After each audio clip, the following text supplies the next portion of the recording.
Hi guys, and welcome to another video. My name is Deborah and this is the Edit by DH.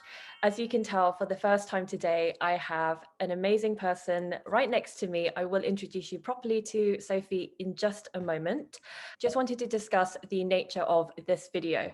So as I'm sure many of you can relate, it's so difficult to try and find the right foundation, the right concealer for us all. I'm sure we have many foundations in our collection, but rather controversially, I want to ask whether it's the right one for you. So today, Sophie and myself, we're here to kind of help you out with that. So other than foundations, we will touch upon concealers, obviously, but we won't go into too much detail because that's a video in its own right. We will then finish off with some powder and obviously give you our recommendations of brands we would recommend. The hope is that you will find this video helpful and very useful. So like I said, and as you can see, I have the lovely Sophie with me today, and we are so lucky to have her on our channel. Just to give a brief introduction, we met whilst we worked at Bobbi Brown and also went on to work at Nars together as well.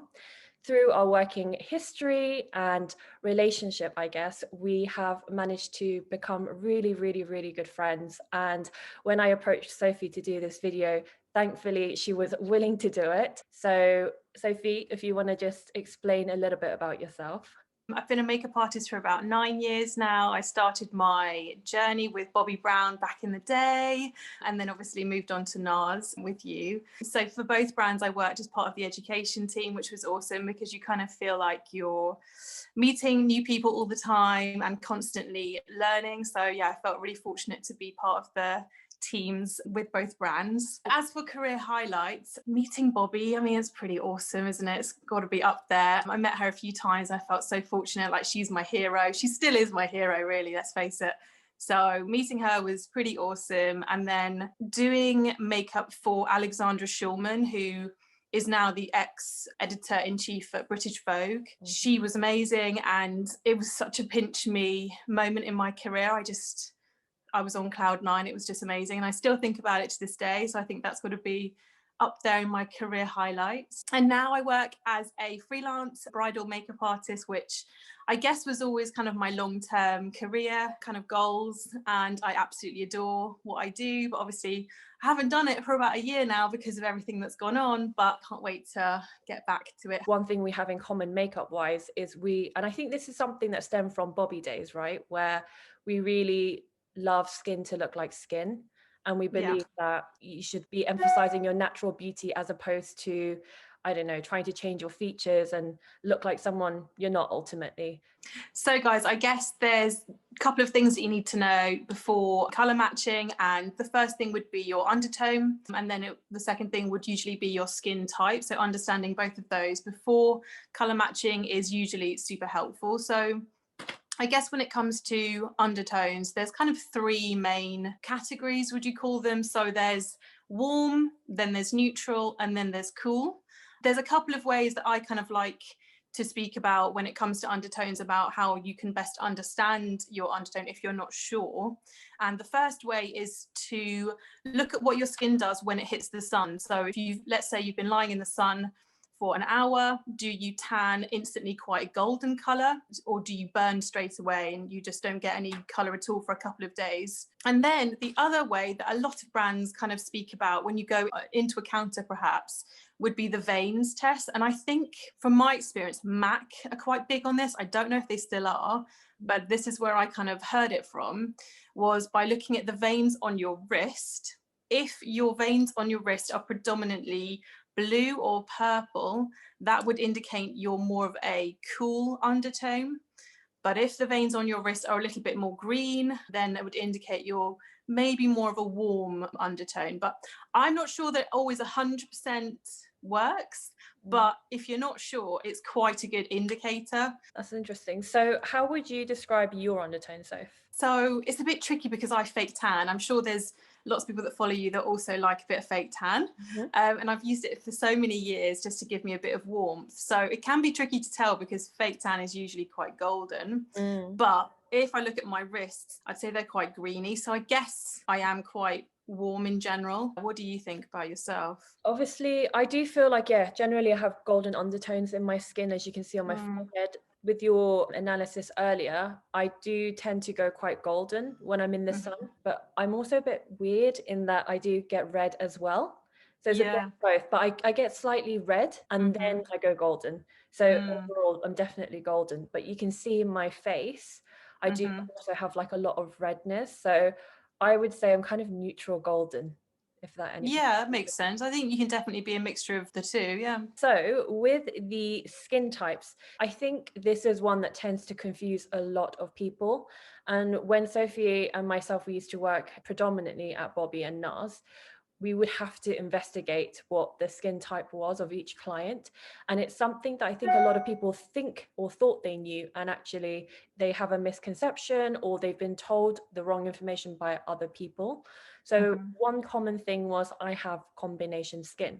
So when we would ask, well, what do you mean by that? They wouldn't sometimes often know how to answer. The different skin types are extra dry to dry. It's normal dry, more oily, and then oily. So we would say that it falls into those 4 skin type categories. Another confusing thing would be where people would identify themselves as having dry skin, and often it wouldn't be dry skin, it could be just dehydrated skin, but they think they have dry skin, and they would identify it by saying things like, when I pop out the shower, I often feel like my skin is tight, but that doesn't necessarily mean that they have dry skin.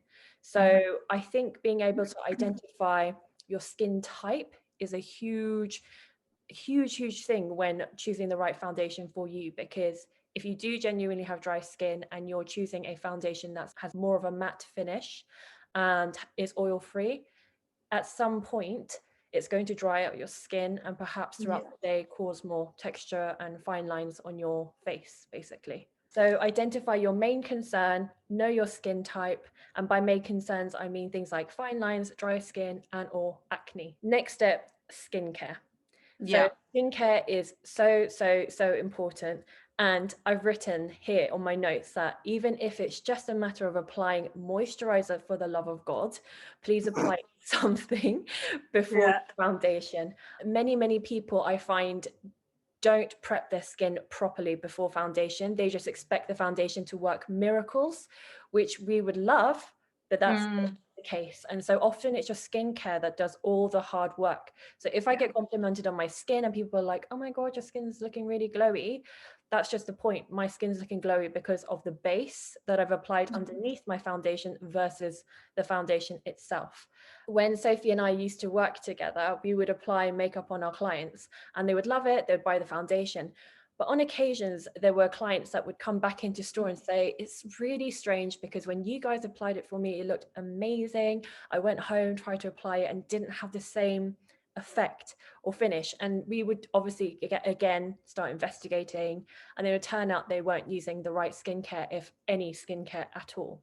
So that is a huge factor when prepping your foundation. We're then going to go into a little bit about methods and ways to match yourself. So I'm going to just again hand over to Sophie and she's going to explain the first way. Yeah, so obviously there's a pandemic at the moment, so it's difficult to be able to go into a counter or into a beauty store and talk to a consultant and get colour matched. But there is a website that I discovered a couple of years ago and it's amazing. And it's amazing for this time at the moment. If you want to buy a new foundation, but you're not sure what colour to get, the website is called Foundation. I'm not sure if many of you guys have used it, but you just input a foundation that you know the color matches you, and you can put in the brand, the type of foundation as well. And then you just click go and it will come up with almost every foundation, even really niche foundations that are out there that you perhaps wouldn't think would be on this website. Everything's on this website, and 9 times out of 10 that I've tested it, the color has been bang on. And I know because I would have the foundation already, I just almost do it as like a test to see if it gets it right. I really like that website. I think it's really helpful, especially at the moment. And it's called Foundation. Foundation, yeah. I will pop the link down below, but pre-Sophie mentioning it, I hadn't even heard of it. So I think after our video, I think I will definitely try and put in my shades just to test it as well and see how accurate it is. And then I guess the other way of kind of looking at different foundation shades is to Google image it, and in particular look for images that have been clearly taken in natural light, and I'll literally Google, I'm sure you do the same, Debs, I'll literally Google blah blah blah foundation natural light, and you know, lots of images will usually pop up, and just take a look through a few of them, and usually, you know, you'll be able to tell what you think might work for you. So that's usually quite a good way. The only other way, and the most obvious way, is once stores are reopened, to go in and match yourself directly or have the artist match you. Obviously, right now, because of the pandemic, I know touch is very forbidden, and there's a whole thing about social distancing and wearing a mask. So it is tricky. Two ways you can go about it is to match yourself. And after speaking to some makeup artist friends that still work for Bobbi and Nars, they're saying that the way that they're matching right now is to pump or dispense some of the foundation onto a tissue and give it to you so that you can then swatch your forehead. Normally, we would recommend swatching your forehead and your cheek, which we'll get onto in a minute. Right now, because of the pandemic, you have to wear a mask, and the rule is that you keep your mask on in store. So right now, it's just forehead swatches. I would perhaps recommend you asking for samples if they have any, and if they're generous enough. I mean, please don't demand like 10 different shade samples, but just ask them for their advice on what perhaps looks like your shade. Like Sophie mentioned earlier, natural light is such a huge thing when it comes to foundations and matching yourself, because you have to make sure that it really is your actual tone. I think if you're in artificial light, it can look right often, but when you then go out in natural light, you look at it and it's like too yellow, too ashy, whatever the case may be. So if you are in a department store which is notorious for bad lighting, don't be afraid to ask your artist if you can just quickly pop out, check your compact mirror, borrow their mirror, counter mirror if you need to, and just check what the foundation looks like in natural light. One thing I just wanted to add as a disclaimer is, having worked as a makeup artist, if the makeup artist you do go to, you end up spending, you know, considerable amount of time with them, and they're kind enough to give you advice and help you with it, it will be amazing, even if you get samples at the end of it, if you could go back to that makeup artist, because a lot of makeup artists are on commission. So I'm sure they will be very, very thankful if you did purchase the foundation with them in the end. So now, Sophie and myself, we're going to do the 3 swatch test. And by that, we swatch 3 shades on our cheek, on our face, and then 3 on our forehead.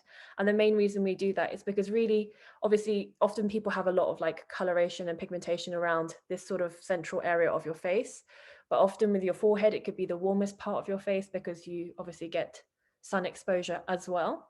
So just to find the best shade, we do recommend the 3 swatches. So generally, would you agree, Soph, that you just go with the shade that kind of looks in your eyes, the one that would be right for your skin tone, and then choose a shade either side of it, would you say? Exactly, yeah. The one that you're like immediately drawn to, and then go either side, yeah. Perfect. So let's just go in.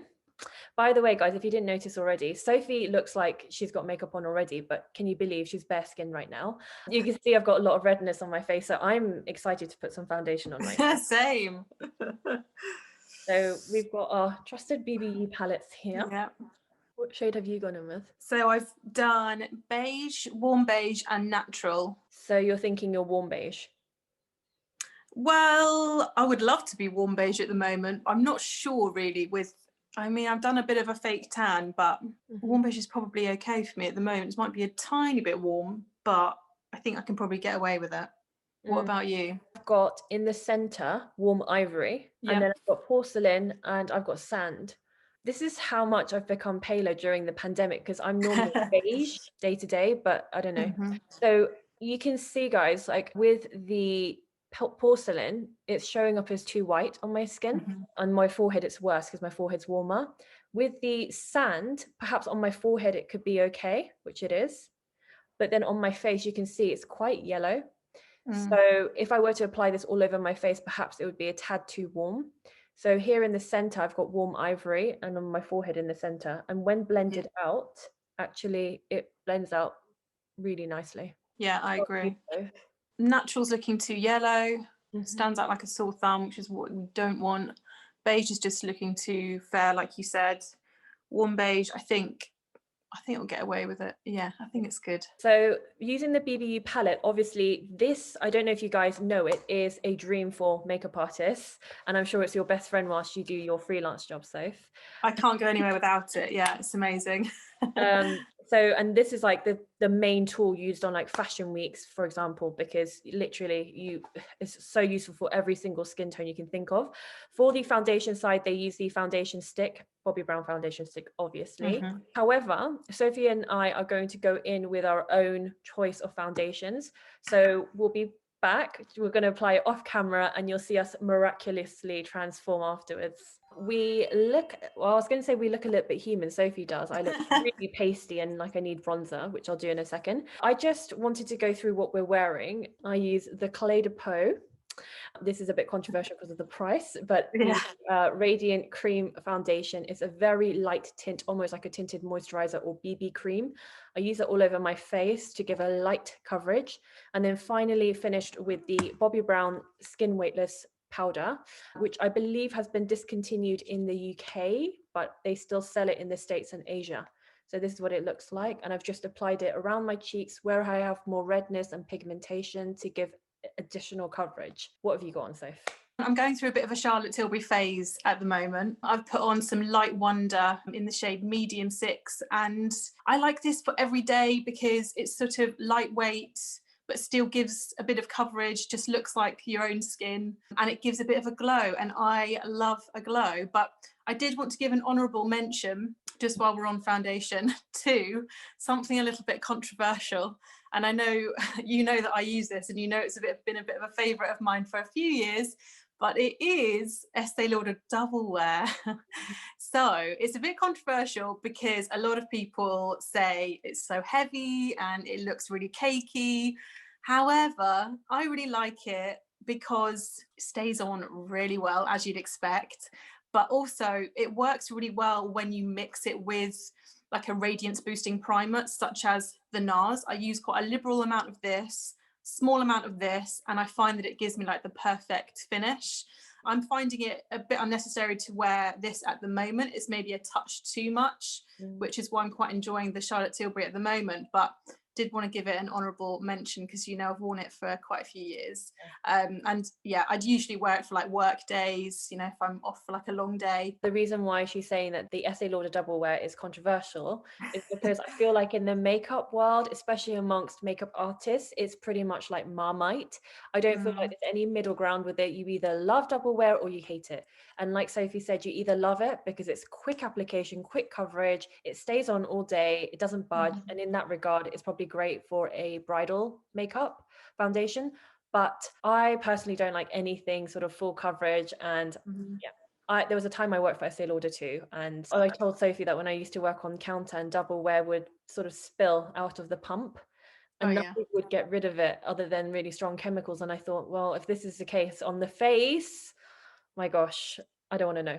But she looks great with it, to be fair. So I do have to give her props for that. So anyway, let's move on to concealer now. So if you've got a bit of concealer on, you said. Yeah, I've got a little bit of the Charlotte Tilbury Magic Away. I just find it super quick and easy. And also I really like that you don't waste any product because it's twist up. That's true. I love that because so many concealers, like I think, for example, the Nars Radiant Creamy Concealer, I love it, but I feel like I'm wasting loads because I can't get all of it out of the tube. So I really like this one for that. And is it sponge tip? How do you apply it? Yeah, so it's a little sponge tip. Sorry, mine's quite well loved, but yeah, it's just straight on. It's actually super good just to throw in your handbag as well. And it's lightweight, but still packs a punch with the concealer. So you don't have to layer it up too much. But I've never really known this to crease on me anyway. And they have so many shades as well. So you'll definitely find a color that works for you. Amazing. I haven't got any concealer on at the moment, but I will. I love the Glossier Stretch Concealer. The only thing I don't like about it is the fact that it's in a jar. So obviously hygiene-wise, you have to really make sure you have a brush. Otherwise, you're constantly allowing bacteria to get into it. And that's what Sophie's one's great for because you don't have to dip in. But then again, sponge applicator, sometimes you think you're using it directly. It's for both ways, really. I'm just going to quickly apply this concealer, and while I am, and while Sophie tops up as well. Like I said earlier, we could really do a whole video on concealer and correctors. Bobbi Brown does an amazing range of concealers and correctors purpose was to cancel out any kind of coloration under the eyes, like dark circles, and then the concealer would be used on top to make it look more skin-like. So Sophie and I, when we were discussing this video, we were saying that perhaps we won't go too much into correctors and concealers, otherwise this would end up being like a 2-hour long video. Do you use corrector day to day, would you say, or not really? I only use corrector when I really want like a very bright lift, usually for like an event, if I know I'm gonna have my photo taken at like a wedding or something like that. Day to day I wouldn't, but it's so good in my kit because obviously brides, if they haven't slept very well the night before, it's like, right, corrector is the one just to cancel out any darkness. And then obviously you concealer over the top. But yeah, do you use corrector every day or?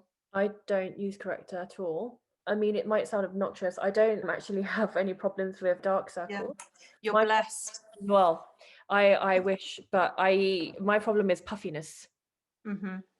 So it's almost like to just brighten it up, like you said, to make it give the illusion of a good night's sleep. A 2-hour sleep. And I think on that note, you made a good point in that you want to perhaps go, what would you say? So 1 shade lighter, 1.5? With your concealer or your corrector? Concealer. Yeah, I like to go, I'd say 1 shade, because I think if you go any lighter, that's when it can start to look a bit false. And you can kind of have that like Instagram, like white thing underneath your eyes. It looks great on some people, but I just find usually it does look a bit false. But yeah, corrector is such a great way to get that brightness without having a really, really bright concealer. So true, that's true. Yeah. So now we're going to quickly powder our face. Why don't you properly explain why you don't like powder? I think, to be honest, I'm sure a lot of people have this experience as well. I used to have really severe acne in my 20s as well, so it wasn't even like in my teenage years. It happened in my 20s, completely out of the blue, and it was when I was working for Bobbi as well. So you know, you're having to see the general public every single day, and I just found whenever I put powder on myself, it almost just made the acne stand out more for some reason. I think a lot of people actually use powder when they have acne to take down any shine, to kind of help to disguise it, but I just found for some reason it picked up on more texture and it just kind of made it more obvious. So I think that's where it comes from, and I still kind of have the stigma attached a little bit these days, but I will still use a powder if I'm particularly shiny, like around my nose. I'll do a little bit now, but yeah, that's why I like the Charlotte Tilbury airbrush powder, because it doesn't have any talc in it. So I find that it works amazingly for just kind of taking away any excess shine without flattening the skin too much and without making it look too powdery. But I'll never do hair. I don't know about you, Debs, but I don't think you do either, like hair, because it's nice to have a bit of a glow there still. I think what Sophie said is really important to take note of, because not everybody likes powder, and that's absolutely fine. I think when you talk to some makeup artists, they make out as if powdering is an essential step of your makeup routine, which it's not. But just to be clear, you don't need powder. However, there are certain circumstances where powder would be recommended. So for example, it could be dependent on the climate. So if you're in a hot country and you're going to get oilier more. As much as I have dry skin, I do tend to get quite shiny around, you know, the T-zone, which is an obvious place to get shiny. So around my forehead, around my nose. Obviously, I want to set my creamy concealer, because the stretch concealer is particularly creamy. So I do want to set that. Around my nose, I get so shiny here as well. I can be seen from the moon sometimes with the amount of shine I get here, and then on my chin as well. So that's the only place I will always powder, and I do always powder. And I like to go in with a really compact brush as well, because I feel like you don't need those big fluffy brushes when applying powder. It's literally like what I call spot powdering. I love the Charlotte Tilbury one that Sophie's using. It's so finely milled. It's a really great powder. But right now I've fallen back in love with the 𝕕𝕚𝕓𝕒 one. It's called the sheer pressed powder. Very simple. But I know that 𝕕𝕚𝕓 isn't in everyone's price range. So Charlotte is an amazing powder, and probably is still one of my favorite setting powders, actually. I think the only thing to say about the Charlotte Tilbury is that their colour range isn't great at the moment. So I really hope that one day she extends that. You have some brands like Charlotte Tilbury that have 3 tones for the setting powder, and I think it's what, light, medium and dark? Yeah. I think it's something like that. Whereas some brands only have 1 powder and they claim it's a universal fits all, which doesn't exist. Because yes, it's a translucent powder. Yes, it shouldn't be seen on the skin, but it's still, believe it or not, you should still match it to your skin tone. So generally the way that you can tell it is when you swatch it on your face. If it disappears and you can't see it, that's the right shade for you, or right undertone. If it's showing up as too orangey and you can see it, that's too dark. And then alternatively, if it's showing up but in a different way where it's like ashy or too white, that's too light for you and your skin tone. So you would be surprised, but it's so easy to get. You could find the perfect foundation and have it's perfect and it looks like your skin. You apply the wrong powder all over your face and it could completely wash you out, or even change the tone of your face and make you even warmer. So it is really important, isn't it? Yeah, for sure. Yeah. So I guess when it comes to tools, there's quite a few options. The first one would be to apply foundation with your hands, or a sponge, or a brush. And there's obviously a plethora of brushes out there to give you different finishes, etc. So with hands, I don't know how you feel about using your hands to apply your foundation, Debs, but I'm not a massive fan. I will on days where I'm just around the house. I'm not really too fussed about it looking perfect, but I just find that I'm wasting the product on my hands and like washing half of it away. But then the same could be said for a sponge, which I quite like. So that's what I've used today, is my little beauty blender, which I do love because I just find that it gives such a nice finish on the skin. It just kind of looks more like skin. And then in the way of using a brush, this is one of my favorite brushes. This is the MAC. It's like a it's like a buffing kind of style, 170 brush. It's really nice, but that will give much more of a fuller finish on the skin. So I have to say my favorite at the moment anyway is using a beauty blender. Obviously, you know, put it in water beforehand, which I find so many women don't realize to soak it in warm water first. The amount of ladies that I've told and they've said, wow, oh, that's where I'm going wrong. So yeah, always soak it in water and it will give such a lovely finish on the skin. But how do you feel about sponges and hands and all of that? Interestingly, when Sophie and I used to work for Bobbi, it was always about the brushes. Then suddenly we switched over to Nars and it was all about the hands. And for us, I think when we first transitioned, we were a bit like, hands. So it was a bit of a weird one. And I think having worked at Nars has made me appreciate using my hands more for this sort of foundation application. But generally, like Sophie, I'm not a huge fan of using my hands, except when it comes to things like tinted bases and the Charlotte Tilbury, was it Wonder Glow? Or Light Wonder foundation. Light Wonder foundation. So when it's things like that are really light and sheer, I really like using my hands for it rather than a brush, because I feel like with a brush it's almost like pointless, whereas with the hands I just feel like it adheres better. However, generally I prefer using a brush, and I use the IT Cosmetics one. This is the Heavenly Luxe Complexion Perfection. It's such a fantastic brush, synthetic as well, very, very soft. And then it's got a smaller baby one for concealer around the nose, but anyway, it's more the main brush that I like. Similarly to Sophie's MAC, I really like the Beauty Pie foundation buffing brush, and it's almost the same shape as the MAC one. Yeah. It's almost that weird. Yeah, can you see? Yours is slightly bigger, but it's very dense and it's perfect for brushing out not only liquid, creamy, but also powder foundations. It's really good in terms of that application. Sponges, I have a love-hate relationship with sponges, just because, like Sophie said, I feel like sometimes it does absorb a lot more product than it needs to, and therefore it's fine for like me and Soph, but if you're somebody that really cherishes your foundation and you don't want to, dare I say, waste as much product, then sometimes I wouldn't necessarily recommend a sponge. Like Soph said, I think it's good to definitely wet it, but I do like it as a finisher. So when you have a little bit of unevenness or patchiness, I like to go in afterwards and just tap, tap, tap, and it just blends everything out. So that's a nice way to use it as well. Yeah, that's a good point. And then just maybe an honourable mention to a flat foundation brush. Because I guess they're so, you know, you can pick them up everywhere really. That's true. And I think that's what my mum uses. I think to me, it's quite an old school way of applying your foundation personally, just with how far like tools have come these days. But it is quite a handy one to have for a very, very sheer coverage. But I personally just find it a little bit fiddly, and it can leave like stripes, and I'd rather just use something that's just going to give me what I want a little bit quicker and a bit more conveniently. Exactly. So then I suppose there's two different styles of brushes. So there's either synthetic or there's more natural, like a natural hair brush. Usually most foundation brushes will be synthetic because natural hair brushes don't react well to cream or liquid products.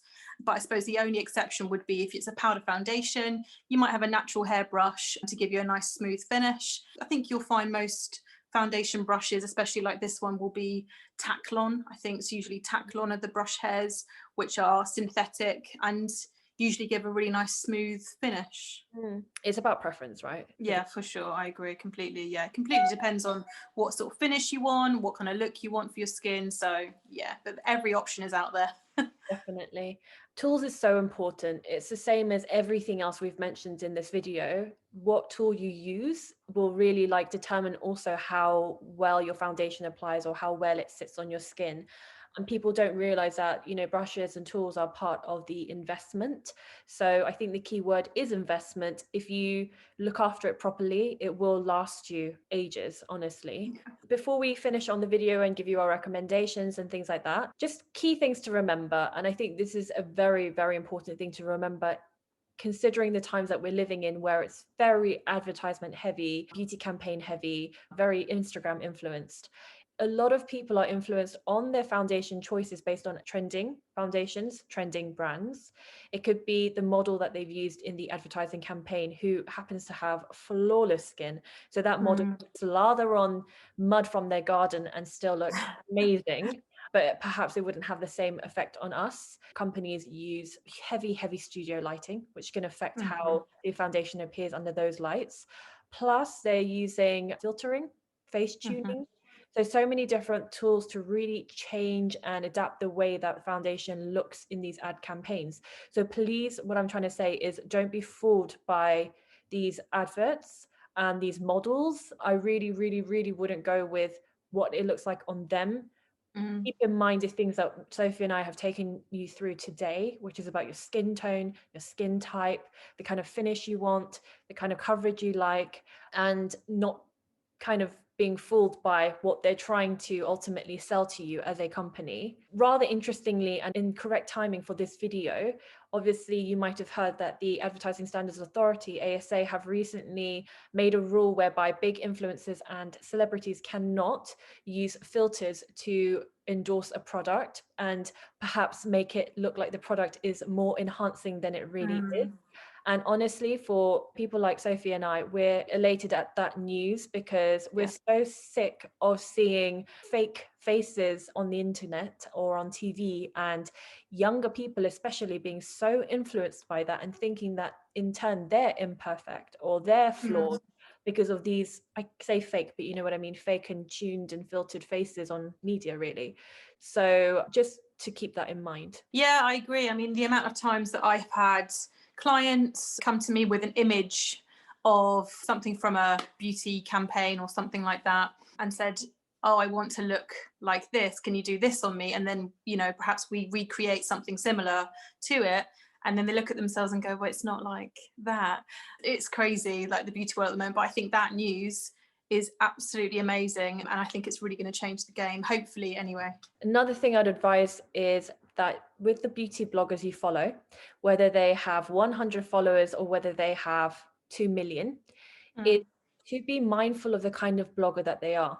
So if they're the kind of blogger, you like their aesthetic, you like their cute reels, that's wonderful. But if there's somebody that's constantly collaborating with different brands that they don't have a passion for, you don't want to be buying into this product is fantastic, you should get it, because they don't wear it, they don't care about it. So you're going to be then spending your hard-earned money on a product that ultimately doesn't work and they're falsely endorsed. So please bear that in mind with your favorite beauty bloggers. There is a whole load of like gifting, sponsorship. It might be not in the form of cash, it might be in the form of really cushy holidays. It might be in the form of bougie 5-course meals or 5-star hotel stays. Either way, they're not being authentic by promoting that product to you. So please be mindful of that. But that's why, you know, the beauty community that you're particularly a part of on YouTube is so amazing, because it's so clear that you're only ever going to review something and give it an honest, you know, open review. Even if you hate it, you're still going to say why you don't like it, or if you love it, you're going to explain the reasons why. So I think that's why this community is so great, and I'm so glad that it's a thing. So moving on to recommendations, what brands would you recommend, Sophie, for foundations, and why? It goes without saying that I'm a massive fan of Bobbi foundations. Obviously we use the BBU foundation palette to swatch today, but I think Bobbi was one of the first brands to really bring out skin tone correct foundations, and the color range was amazing right from the get-go, and she's obviously extended it. Well, not she, but people that are now in charge have really extended the color range now. I think personally the formulas are more directed to a drier skin. Obviously they do try and cover all skin types, but I think when you and I worked for Bobbi, it was particularly kind of directed at a drier skin, in particular because Bobbi herself has really dry skin, and so that's, I think, where that connection comes from. I'm not sure if that's true, but I think it maybe could ring true. So yeah, love Bobbi for foundations, and I think I always will do, especially for my brides to be as well. And then obviously I have to mention Charlotte Tilbury. I think she doesn't have tons of foundations, but again, the shade range of what she does do is good. It's really good.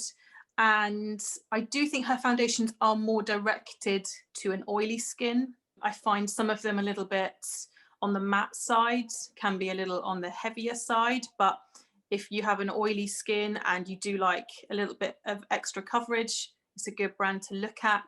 But yeah, obviously honourable mention to the Light Wonder, which I think is one of the exceptions, probably better for more of a normal dehydrated skin. And then perhaps Nars as well. Again, I think they are more directed to an oily skin, and I think this is correct that Francois Nars, he has an oily skin. So again, I think it kind of rings true that a lot of his foundations are directed to more of an oily skin type. I don't know if it does, you know, marry up with him having oily skin, but I think it's maybe a bit of a coincidence. But yeah, they do have some nice bases. I think probably the Pure Radiant Tinted Moisturiser is my favourite, because it's better for like a normal dehydrated skin, which is me. I think that's the one thing that made me proud of working at Bobbi and Nars, is the range of they had, and really catering to every skin tone and every skin type really, but skin tone especially. And Yeah. so it made me proud. I don't think I particularly could have worked for a brand where we were constantly like, oh, I'm really sorry, we only have 10 shades, Yeah. and you might be able to make this work. I don't Yeah. think it made me comfortable at all. Sophie's right, Bobbi Brown was like one of the first really major brands really to really cater to every skin tone. And that made me really proud to work for our brand, when we had really like everyone and anyone from different backgrounds coming into our studio to have their makeup done. The only other brands I wanted to add to that is Fenty, for obvious reasons. I think when Fenty first launched, she's launched strong with 40 shades, and from the get-go said that she would be doing 50 shades, and she has. So now she does have 50 shades in all her foundations, which is incredible. Yeah. She cater for the deeper and darker skin tones, but she also caters to the very pale as well. So she's on both spectrums. Only thing I'd say about Fenty foundations is that it's again more for the oily skin types for sure, rather than the drier skin type. Specifically for my fellow dry skin sufferers, I would say Suqqu is a fantastic brand for dry skin. Chanel Aquavita Lumiere is fantastic, and La Mer obviously, but again, La Mer's on the pricier side, where you might have to like your house or something. If something is in a frosted matte glass, it generally mean it's a matte foundation, and I think this is with most brands. And then if it's in a clear sort of see-through glass, it means it's kind of like normal or suitable for drier skin types. Yeah, I would agree actually. Yeah, it's quite a good way of quickly like whittling down what you're kind of looking at and what you maybe would be best suited to you. Yeah. And I think the problem is these days is most brands will, they just readily use the word radiant, and this irritates me because the second you hear radiance, you think, oh, it's going to be suitable for dry skin. However, it's oil free and it's very, very matte. If you are dry or you are oily, make sure that your prep underneath is like marrying up with your foundation. So many ladies that I've met say, oh, you know, I've got really oily skin, I use an oil-free foundation, and I'll ask them what moisturizer they're using, and perhaps they're using something quite rich. And I'm saying, okay, well, that's the problem, and that's why you're still getting oily, because whatever you're using underneath is like clashing with your foundation. So always making sure everything's like perfectly in sync. Sophie and I are now going to just pop on some bronzer and some blush as well, just to bring a little bit of color back into our lives. So we will quickly go ahead and do that. And do you know what? We'll have a little chit chat whilst we're doing it. Let me just grab my bronzer. What are you going to use bronzer wise, Soph? So I'm using, I feel like I'm like a walking ad for Charlotte Tilbury today, but I do everything. I promise. I know. I'm just going through a bit of a phase with them, I think. I go in and out of phases, I'm sure you do as well. But yeah, I'm just using their bronzer. I find the colour to be a really good shade. I'm using medium number 2. And I find it just kind of gives me that bit of colour without being too orange or too heavy. So yeah, what are you using? Right now, I'm using the Natasha Denona Contour Sculpting Powder in the colour Light, but it's warm enough to be used as a bronzer. It's not a cool contouring shade, if you know what I mean. Yeah, that's good. Golden. If I really want contour and sculpting, you know, we love a little bit of Kevyn Aucoin sculpting powder. Yeah, I've actually got it here, but yeah, it's my fave. I love it. And I love it for contouring because it's really cool, isn't it, in undertone, and it really mimics shadows. I've used so many other contouring powders, but I just always come back to this one. And of course, using my Nars Oilier brush. Oh yeah, love that. Which I know you like as well. Yeah. I love that for contouring. That's the only one I use. With the bronzer, I used the Nars Oilier brush, also as part of the Kabuki range, like the 𝕊𝕠𝕟. And I like to just go back in with my foundation brush and blend out any kind of harsh lines to smooth things. Blush-wise, I'm going in with Nars again, and it's the Luster. To be honest, I don't even know if they still do this shade, but I recently kind of pulled out of my drawer and I was like, oh, that's a really pretty color. So yeah, that with my fave Bobbi Brown blush brush. Absolutely love this for blush. Oh yeah, that's such an old school brush, but it's amazing, isn't it? So I'm, you're gonna hate me, but I'm using the Pillow Talk Lip and Cheek Glow, just because I just find it's such an easy thing just to throw on, and it just gives me that healthy finish. Just as a disclaimer, Sophie doesn't work for Charlotte Tilbury. No, I don't. That you know, there's nothing funny going on here. Do you know, I went for quite a few years without really like looking at any Charlotte Tilbury. I was just like, oh, I don't know, like, you know what I'm like about hypes. If there's a big hype around something, I'm usually a bit slow on the uptake. I kind of like to let the hype die down. So when the hype was really big with Charlotte Tilbury, I was kind of off it. But now it's kind of like leveled out a bit. Now I'm really into it. But yeah, it's just it's a nice brand for quite a few products. No, definitely. It has beautiful products, to be fair. It's just her advertising that I absolutely hate. One of those brands that's terrible for their ad campaigns and always using models that look like Victoria's Secret models and unrealistic, like hashtag can't relate. And everything's miraculous and, you know, miracle, magic. Rising. No, I can't. Yeah, it's true. Her adverts are annoying, but some of the products are nice. So speak for themselves. Like, she doesn't be all magical, mesmerizing about it. But are you using a highlighter? Do you know what? I'm not going to, but only because I have used the Lip and Cheek Glow, and I find it kind of gives a bit of a glow as it is. You're like, you need more glow. But also, I think I have a bit of a highlighter fear again because of the acne thing. Yeah, no.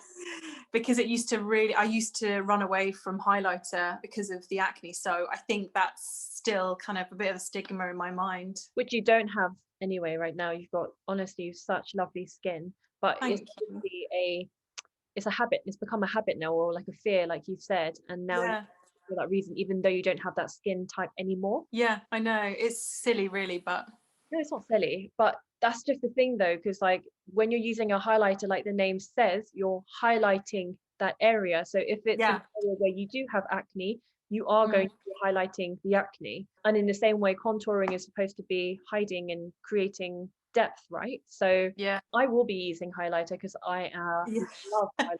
You know? I So, know. I always call Debs the highlighter queen and the unicorn, because you're always just like beaming, and you just rock highlighters so well. You'd be disgusted at my highlighter collection. I think I've got like 2, honestly. well, it depends what two they are. Then you could be forgiven based on that.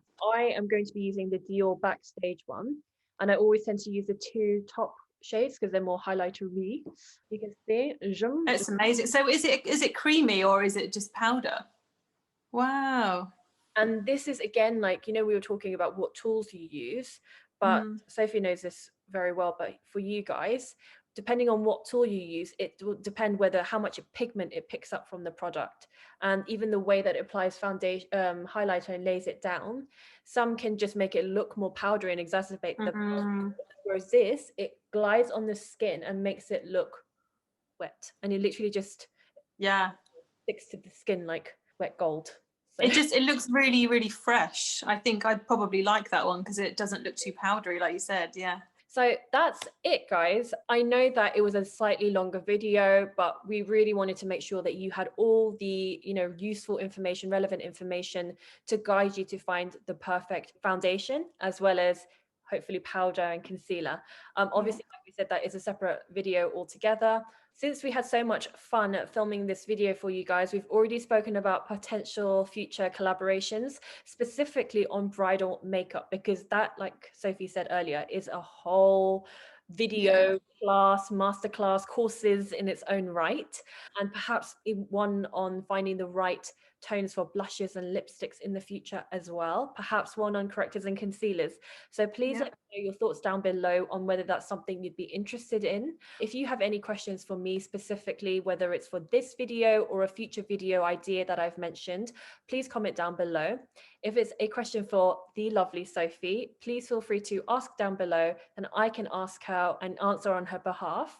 Sadly, Sophie doesn't have a YouTube channel. That might be coming in the future. Who knows if we can convince her. But she does have an Instagram makeup channel. So I will link all of that on the screen now and down below. So please go and support her on her channel. Please go say hi and give her some love and show her support. Yeah, and I just want to say thank you so much for having me on your channel. It's been a lot of fun. Pleasure. Honestly, it's just like 2 friends getting ready, putting on our makeup and doing what we love best, really. Yeah, we got to do it again sometime. Definitely. Thank you so much for watching. We hope that you really found this video helpful.